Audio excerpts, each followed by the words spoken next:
Bonjour à tous et bienvenue chez moi dans mon atelier pour le making-of de Cyborg Deadly Machine. Donc je suis Steph Fabio, props designer pour la société Sci-Fi Props Movie que j'ai créée il y a une dizaine d'années. Et je suis là pour vous présenter ce qu'on a pu réaliser ensemble, Mathieu, enfin tout l'ensemble de l'équipe des Mass Brothers, c'est moi. Donc vous le reconnaissez certainement, c'est le T800 du film qui a servi dans le film, du moins ce qu'il en reste. Donc voilà, je suis là pour vous présenter mon travail.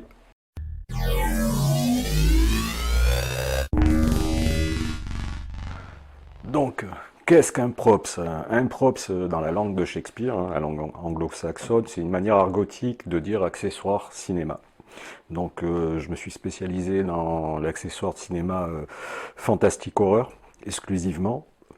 Donc ça peut partir d'un buste, d'un bras, d'une jambe, d'un couteau, d'une arme de poing qui peut servir pour tout ce qui a trait au 7e art.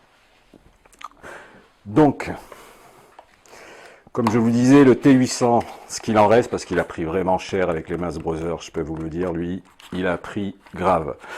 Donc voilà, il me reste que la tête qui a été réalisée après un moulage en résine. Mais le corps a été constitué de mousse en polyuréthane, de latex, de silicone, de métal et de bois. Il avait aussi un moteur pour pouvoir bouger la tête de gauche à droite. Donc ça, on l'a vu dans le premier teaser qu'avait fait Mathieu avant de lancer son film. Donc c'était il y a 2 ans, en 2018, on avait commencé par ça. Donc voilà, ça a pris, après pour faire tout le reste, ça nous a pris environ 1 mois et demi, 2 mois. Pour toute la confection et pour pouvoir ajuster pour être prêt pour le lancement du film.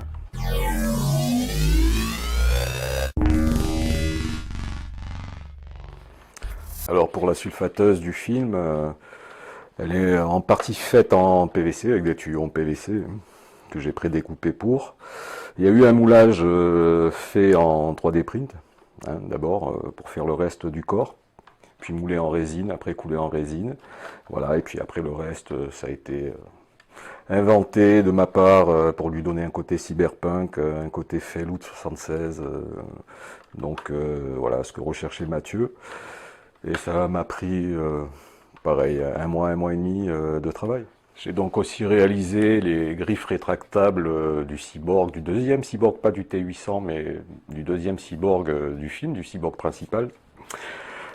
C'était une demande de Mathieu, car étant donné qu'il voulait faire un film vraiment attrait aux années 80, sans CGI, sans effets spéciaux qui tapent à l'œil des années 2020, vraiment l'ancienne, comme on faisait à l'époque. Donc il m'a demandé un système pour faire des griffes rétractables, chose qui n'était pas aisée, je vous assure. Donc je les ai conçus à partir de ceci, des bâtons de glace.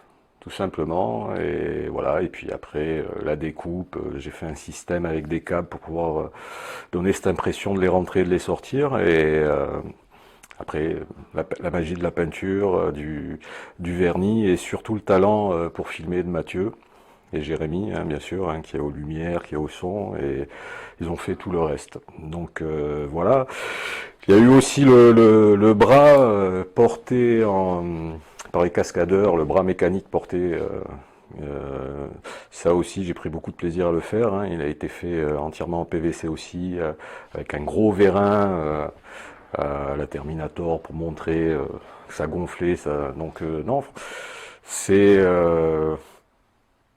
à la base, je pensais que je pensais ça à bon enfant, mais ils m'ont quand même donné du fil à retordre, mais franchement je le regrette pas.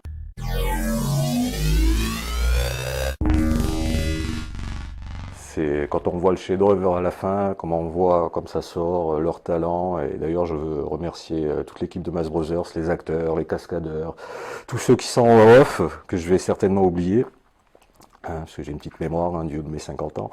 Donc voilà, donc je remercie tout le monde, merci pour la confiance. Et puis Mathieu, petit message, j'ai plein d'idées pour le 2, donc le 2, il faut absolument que tu le fasses.